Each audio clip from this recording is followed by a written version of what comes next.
Welcome to Vsb News Online for Thursday, January the 29th. I'm Charles Webb.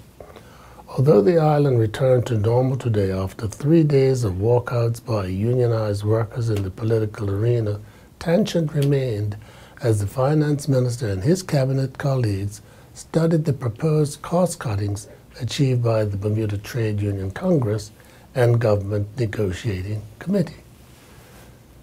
To find out whether or not the crisis-ending cuts have been ratified, the community had to wait until the early evening in a press briefing at the Cabinet Office. Here is what transpired.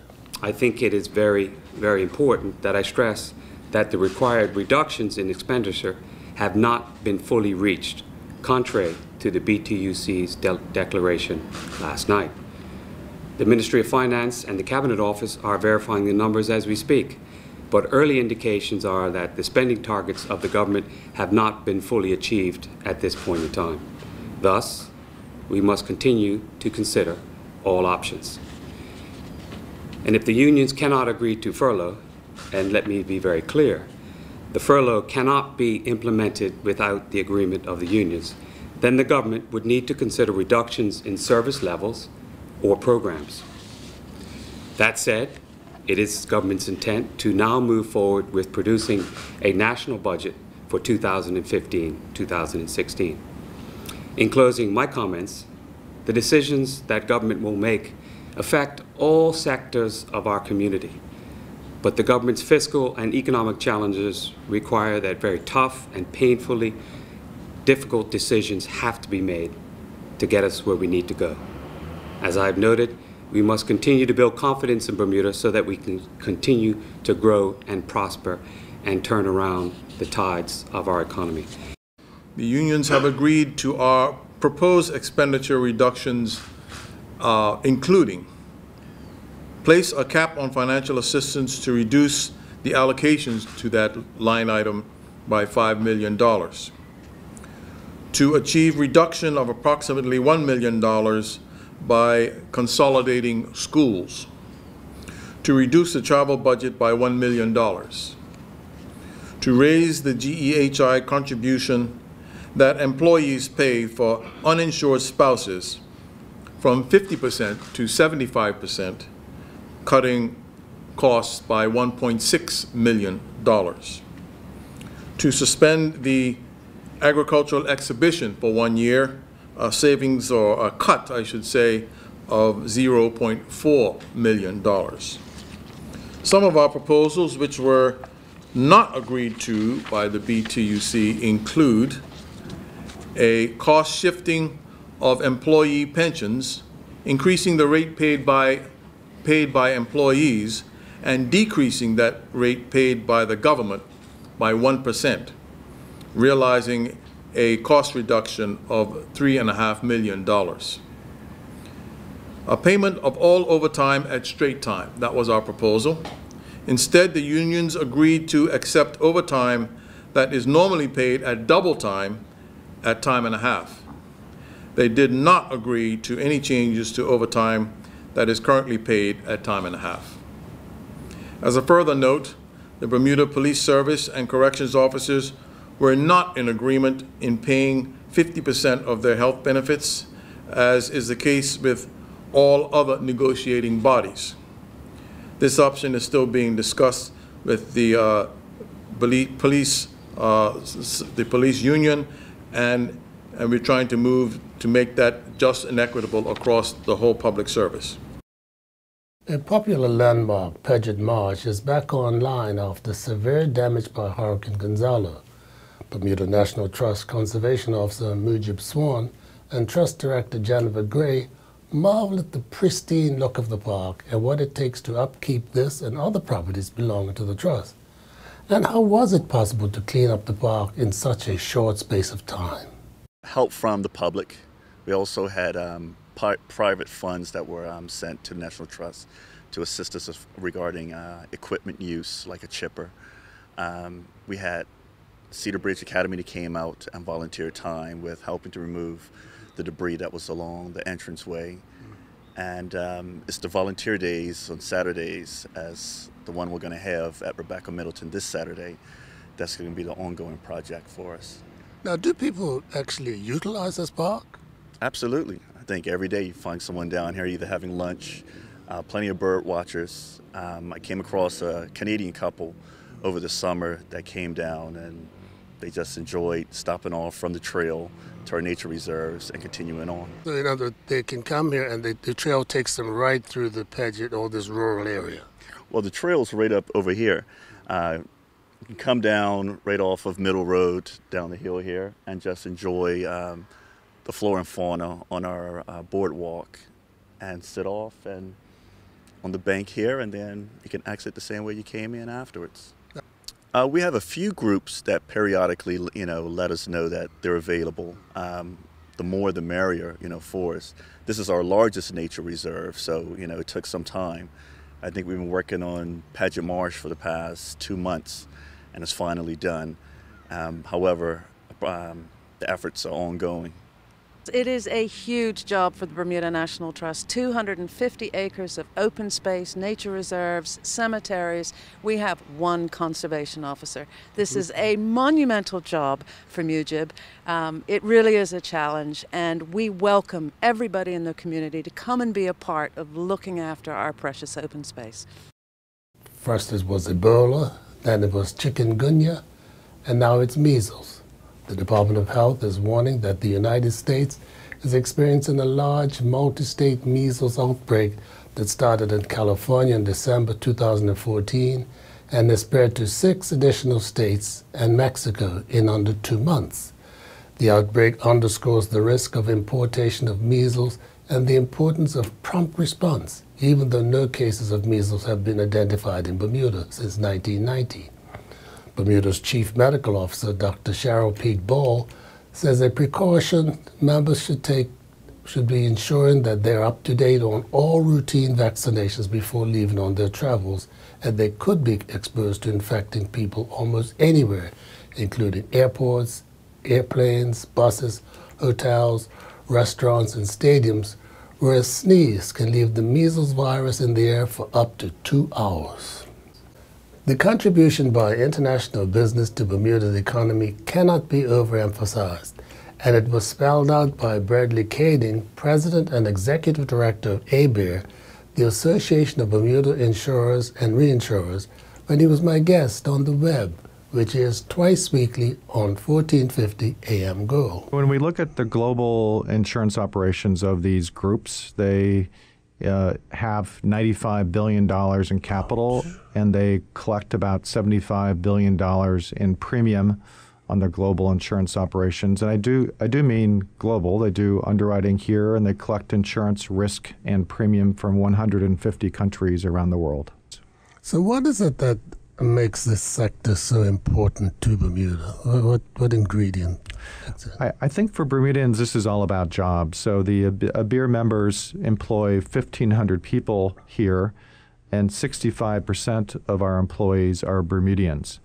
So if we add in other insurance companies not in the membership, that's probably another 500 employees. And if we add in service providers, accountants, law firms, actuarial consultants, bankers that work primarily with the insurance business, that's probably another 1,000 employees. So you can see that our business segment supports about 3,000 Bermudian jobs. And then that also leads to jobs for taxi drivers and restaurant workers and hotel staffs and other related business. So we really are the largest private sector employment group in Bermuda, and our annual economic contribution to the Bermuda economy in 2013 was just about $900 million. So that makes us a very big contributor to the local economy, and that's why Bermudians should care. And how can Bermudians who lost jobs when some of the companies downsized or moved overseas find other jobs in the international business sector? So the insurance jobs that we have here tend to be highly technical. So your best hope of having a job in the insurance business is having technical training, whether that's catastrophe modeling or information technology or accounting or law or actuarial science. So the real task of underwriting these sophisticated types of insurance or reinsurance risks takes a lot of technical training. Now, the fact that 65% of our employees are Bermudian means a lot of those are Bermudians with technical training, and others are Bermudians in support roles in the organization. But I've had about 35 years of work experience, and I know how you get at a job is by a personal friend giving you a hand up. And so my suggestion would be to work your peer group or family connections. I think everybody in Bermuda knows a neighbor or a friend or a family member that works in this business, and the best way to get a job is to activate that network of that network of executive contacts, and to get a leg up into where there's an opportunity. And we'll be back with more news right after this. The Marketplace Food Court is you and your family's one-stop shop. Start your day at the breakfast bar with omelets made to order and traditional Bermuda codfish breakfast. The chefs will cook lunch and dinner to your liking. Along with the salad bar, sandwich bar, sushi bar, and fruit bar, the Marketplace Food Court is your kitchen away from home. Every day is hassle-free with nutritious meals from the Marketplace Food Court. Visit us 7 days a week. Homemade cooking, quality service, all at prices you can count on. 11 representatives from the Bermuda Coalition head for Washington this weekend to attend the 25th Annual Leadership Forum of CADCA, the Community Anti-Drug Coalitions of the Americas. It will be the first for most of the Bermudian delegates, but not for Judith Berthich, chairman of the 4-year-old Bermuda Coalition. We are excited that finally Bermuda has a coalition that will be graduating at the forum. 11 people? 11 members will be traveling to Washington, D.C. At their own expense? Virtually? Virtually, between their own expense, but since you're talking about expense, I'd like to just add that the Cumming Zool Foundation, the Duperu Fellowship, and the Bermuda Community Foundation certainly have been instrumental in supporting us financially over the years with our trainings, with our travel, and with just being able to get the coalition up and going. So I'd really like to, thank them for their support. Yeah. Of the number of issues on the agenda for the forum, which one has your group taken most interest in? Well, I think that because the forum has a variety of workshops there, we're looking at some of the things that may interest us specifically. Certainly we will go in for the coalition training, but for me personally, I will look at the marijuana issue and the legality and how it's actually worked in the states now that it is legal in certain states, to see whether they've been successful or otherwise, or what has come out of that. Certainly I will be attending, I'm always trying to sneak into the youth programs. We don't have a youth representative as such traveling with us, so I would like to see what they're doing with their young people, because the young people are a major part of the coalition as well. And that's one part that we're trying to get up and going here in Bermuda. Every item on the agenda, sadly, exists in Bermuda, so I suppose it's all very interesting.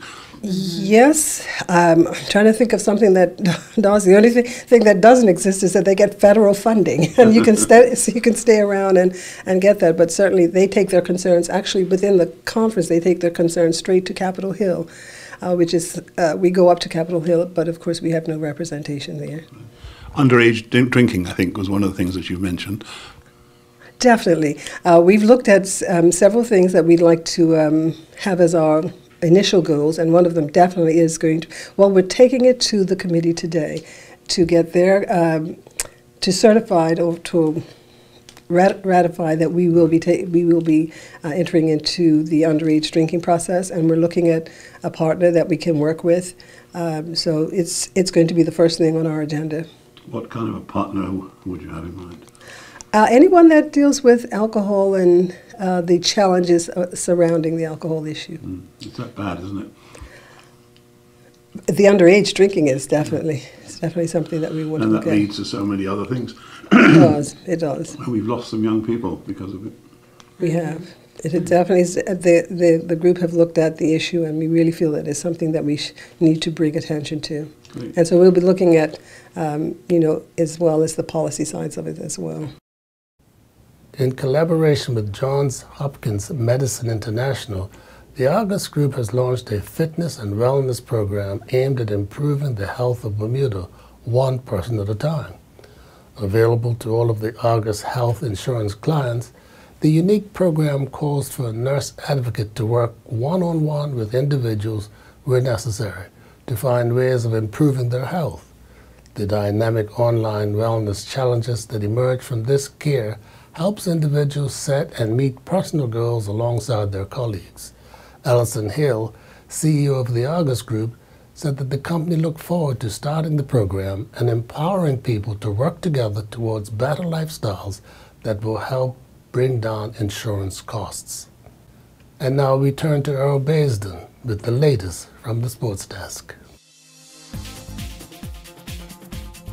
The Bermuda Football Association, in announcing a revised football schedule for the remainder of the season, have given the dates for the World Cup qualifiers against the Bahamas. Bermuda will play the first match away from home on March 25th in the Bahamas and will then play the return leg in Bermuda on Sunday, March 29th at 3 p.m. at the National Sports Center.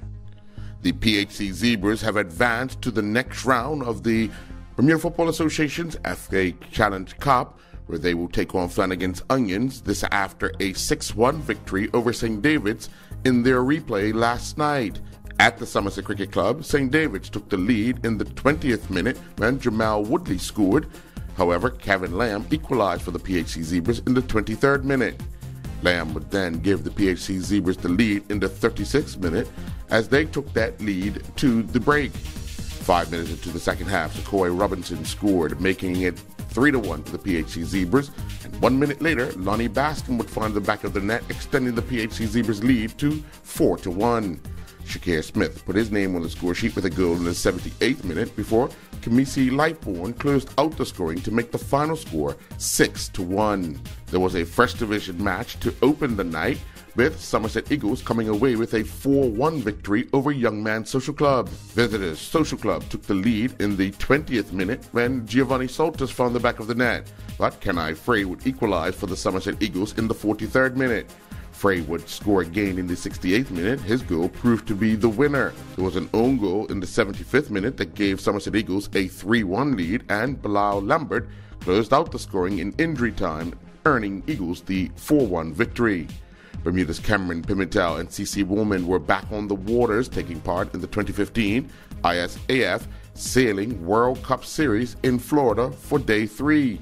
Pimentel began the day in the Laser Fleet in 88th place, and after 2 races on the day and 7 for the series, Pimentel moved up 4 spots to 84th with 208 net points.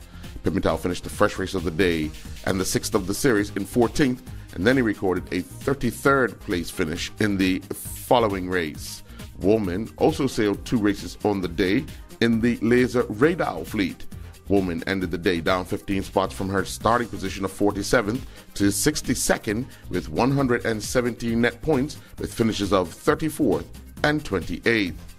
Chaz Smith, representing Dalhousie University at the 20th Annual McGill Teen Challenge track meet in Montreal, Canada, competed in 2 events. Smith first competed in the men's long jump, where he finished 3rd with a top leap of 6.72 meters. Smith's first attempt was recorded at the distance of 6.70 meters. He then leaped 6.71 meters on his second attempt. Smith's third leap was 6.68 meters, and his best effort came on his fourth attempt when he reached the 6.72 meter mark. He closed out with a 6.65 meter leap. Smith then competed in the men's triple jump, where his best leap of 14.44 meters saw him finish 4th. He recorded a foul on his first attempt, 14.44 meters on the second attempt, 14.10 on the third, before fouling on the fourth. Smith then closed out with a leap of 13.22 meters and a foul to finish his participation. A total of 269 points were scored as the Selwyn Island Basketball League season continued at the Summersfield Academy last evening with a men's doubleheader. The Thundercats lost their first game of the season to the Crossfire Ballers 78-62. Dean Jones scored a game-high and season-high 36 for the Crossfire Ballers, while the Thundercats were led by Jason Lowe with 29 points. The Nightcap saw the Flyboys record a 69-60 win over the Sky Force. Rashawn Tankard was the top scorer with a game-high 27 points for the Flyboys, while Corey Vance and Ryan Walker both scored 15 points for Sky Force. It was another packed night at the Bermuda Squash Rackets Association Club as the Oswego Island Team Squash League continued. Raw Talent defeated Pocket Ninjas 3-0 in their Diamond League match. Patrick Foster got the better of Runa Retta 12-10, 11-8, 14-12. Nazir Smith defeated Mark Hagen 11-7, 11-5, 8-11, 11-3, and Keon Knights defeated Rohan Pai 7-11, 11-6, 11-6, 11-9. In a Gold League Division match, Stroke This defeated Fitness Class 3-0. Bill Boosie defeated Kieran Murphy 11-5, 7-11, 11-5, 11-4. Matt Gorelli got by Canty Corbin 11-5, 10-12, 11-5, 11-8. And Scott Turner defeated Gary Ince 11-7, 8-11, 11-2, 11-9. In second spring senior bowling league action at the Wart Lanes last evening, it saw the Pin Splitters defeat the Tigers 3-1. Odin Kickin went down to the Islanders 4-0. The Drifters defeated the Last Minutes 3-1. Going Get It went down 3-1 to the Newcomers, and the Blue Angels defeated the Last Pins 2.5 to 1.5. I'm Earl Basden reporting for VSB Sports. Looking at the weather for Friday, January the 30th, there will be sunny periods with showers developing during the evening. Winds will be west, northwesterly, light to moderate, backing southwesterly by midday and increasing moderate during the afternoon, then strong with gusts to gale force during the evening. We are expecting of a high near 67 and a low near 60. This weather report is courtesy of the Bermuda Weather Service. Well, thank you for watching VSB News Online for Thursday, January the 29th. I'm Charles Webb.